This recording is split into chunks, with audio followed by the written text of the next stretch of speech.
Assalamualaikum warahmatullahi wabarakatuh. Kali ini kita akan membahas kias sebagai dalil hukum.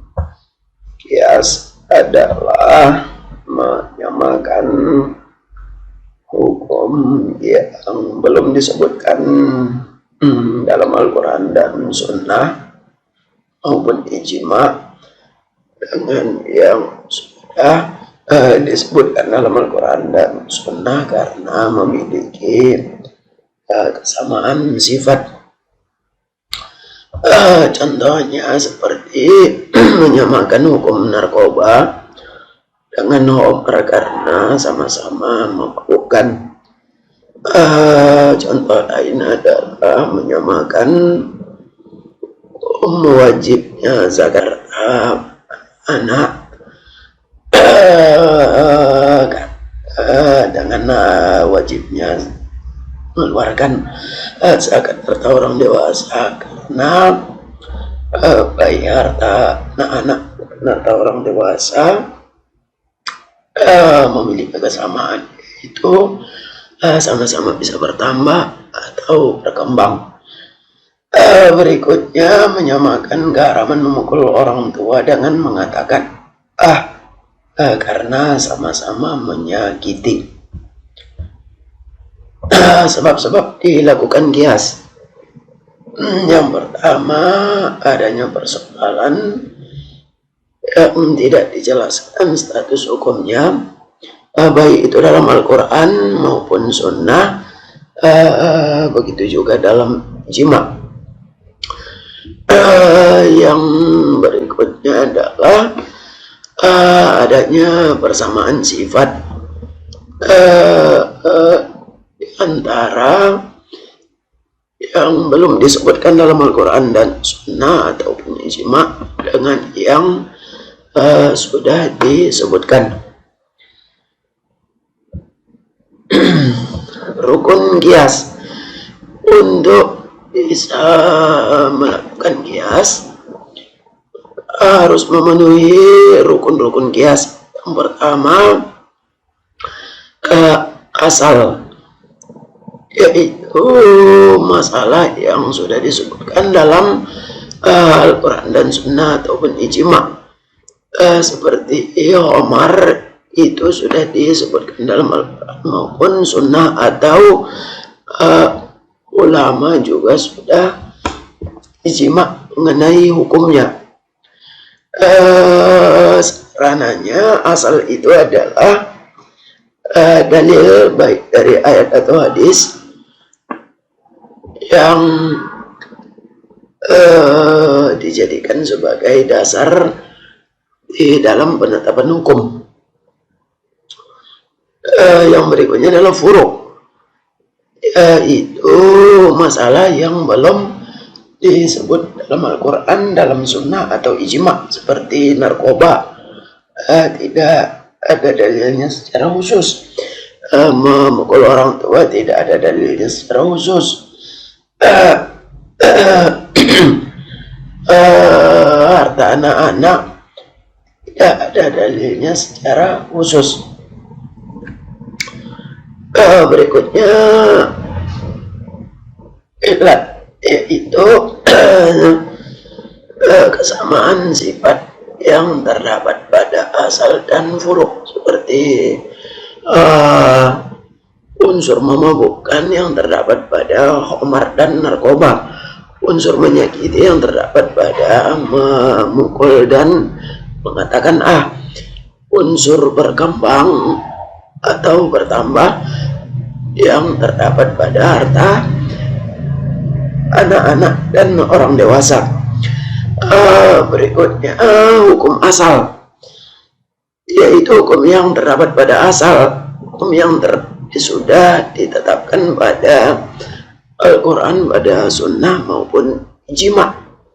Seperti hukum haram mengkonsumsi khamar yang terdapat pada ayat atau hadis atau ijma atau kesepakatan ulama.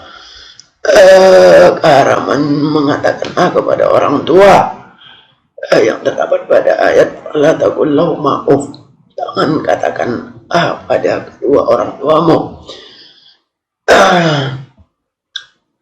Macam-macam kias. Yang pertama adalah kias aulawi, yaitu ilat atau unsur yang dijadikan sebagai dasar dalam menyamakan hukum pada furuk yang tidak disebutkan dalam Al-Quran, sunnah maupun ijma, itu lebih kuat dari yang sudah disebutkan dalam Al-Quran, dalam sunnah maupun ijma. Seperti unsur menyakiti pada memukul orang tua, itu lebih besar atau lebih tinggi, lebih kuat daripada unsur menyakiti pada mengatakan sehingga dosa menyakiti, memukul orang tua itu lebih besar daripada dosa mengatakan ada orang tua. Yang berikutnya adalah kias musawi, yaitu unsur pada furuk dan pada asal itu sama kuatnya. Seperti unsur menghabisi pada membakar harta anak yatim, sama kuatnya dengan unsur menghabisi pada memakan harta anak yatim. Dalam Al-Quran yang disebutkan adalah la taqulu amwalal yatama zulma, jangan kalian memakan harta anak yatim secara zalim. Memakan harta anak yatim, menghabisi harta anak yatim, membakar harta anak yatim, menghabisi harta anak yatim, menjual harta anak yatim, menghabisi harta anak yatim, unsur kesamaannya yaitu sama, itu sama-sama menghabisi.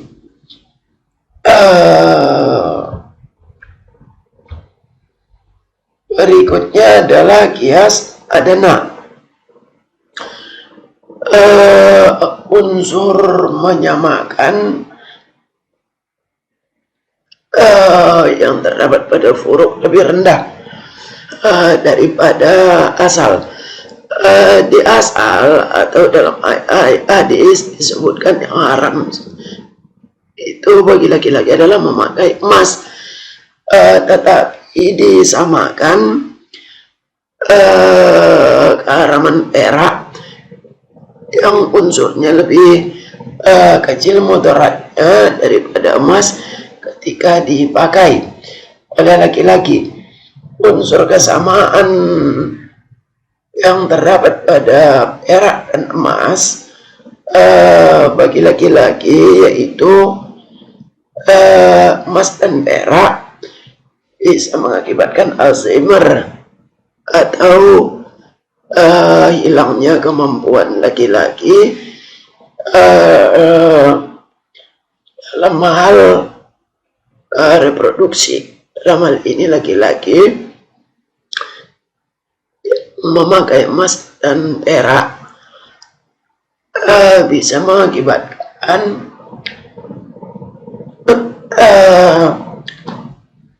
tidak memiliki keturunan atau menurunnya fungsi kemampuan laki-laki di dalam memiliki keturunan. Kalaupun efek negatif dari perak itu lebih rendah di dalam menurunkan kemampuan memiliki keturunan. Syibih, yaitu adanya keraguan di dalam penentuan ilat. Apakah ilatnya karena ilatnya atau kesamaannya lebih dari satu, seperti apakah zakat profesi atau zakat gaji itu disamakan dengan zakat perdagangan atau dengan pertanian. Kalau disamakan dengan zakat perdagangan, maka gaji wajib dizakati sebesar 2,5%, dan zakatnya dikeluarkan di akhir tahun atau setelah mencapai nisab, yaitu 85 gram emas dan sudah dimiliki selama 1 tahun. Umpamanya kalau harga emas 500.000 1 gram, 500 kali 85 sekitar 45 juta lebih. Maka seseorang yang memiliki gaji, total gaji sebesar 45 juta lebih, dan sudah dimilikinya dalam setahun, maka dia wajib mengeluarkan zakat, dan zakatnya dikeluarkan di akhir tahun. Itu kalau gaji disamakan zakatnya dengan zakat perdagangan. Tapi kalau digaji disamakan zakatnya dengan zakat pertanian, maka hanya dikeluarkan sebesar 1/20 atau 1/10, tergantung pada apakah gaji tersebut memerlukan biaya yang besar atau tidak. Kalau dia memerlukan biaya yang besar, maka cukup dikeluarkan 1/20. Umpamanya untuk memperoleh gaji tersebut, ya mengeluarkan ongkos, mengeluarkan biaya, harus membayar karyawan dan lain sebagainya, maka cukup dikeluarkan 1/20. Tapi kalau dia tidak mengeluarkan biaya yang besar, contoh dia tidak perlu membayar ongkos untuk memperoleh gaji tersebut, maka harus keluarkan 1/10. Muncul pertanyaan, apakah gaji disamakan dengan zakat perdagangan atau zakat pertanian? Inilah yang disebut dengan kias syibih. Berikutnya kias dilalah, yaitu adanya tunjukan hukum antara yang akan dicari hukumnya dengan yang sudah ditetapkan hukumnya. Sama-sama hukumnya seperti mengkiaskan zakat harta anak-anak kepada harta orang dewasa. Pada dasarnya anak-anak belum memiliki kewajiban karena mereka belum dewasa, tetapi untuk harta karena harta tersebut memiliki kesamaan dengan harta orang dewasa, yaitu bisa bertambah atau bisa berkembang, maka harta wajib dizakati sekalipun itu adalah harta anak-anak. Yang seperti ini disebut dengan kias dilalah. Berikutnya kedudukan kias sebagai dalil hukum. Jumhur ulama menjadikan kias sebagai dalil hukum yang keempat setelah Al-Quran, Sunnah, dan Ijma'. Mu'tazilah hanya menjadikan kias sebagai dalil hukum jika di dalam ayat atau hadis disebutkan sebab yang menjadi dasar ditetapkannya hukum tersebut. Salah satu contohnya adalah Rasul pernah melarang menyimpan daging kurban.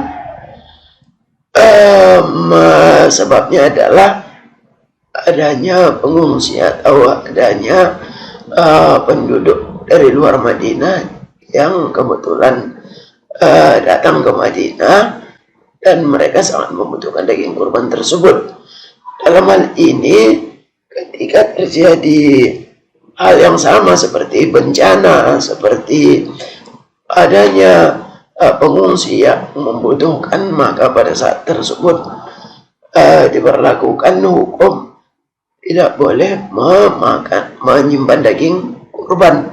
Tetapi kalau tidak ada kebutuhan yang mendesak atau tidak terjadi emergensi atau darurat, maka menyimpan daging kurban itu diperbolehkan. Berikutnya, Mu'tazilah menerima kias kalau ilat pada furuk yang tidak disebutkan dalam sunnah atau dalam ijma maupun di dalam Al-Quran itu lebih tinggi, seperti keharaman mengatakan keharaman memukul orang tua itu lebih tinggi dosanya atau lebih kuat unsur menyakitinya daripada mengatakan maka memukul orang tua, menelantarkan orang tua itu bisa dikiaskan pada keharaman mengatakan Berikutnya, Zahiriyah dan Syiah menolak penggunaan kias sebagai dalil hukum. Zahiriyah lebih melihat pada dalil-dalil secara zahir. Kalau memang itu tidak disebutkan dalam Al-Quran, tidak disebutkan dalam sunnah maupun kias, maka hukumnya tidak bisa dikiaskan pada yang ada dalam Al-Quran, dalam sunnah maupun kias. Sedangkan Syiah menolak karena menurut mereka masih ada imam-imam mereka yang berhak untuk menentukan atau menetapkan hukum. Sekian, terima kasih. Assalamualaikum warahmatullahi wabarakatuh.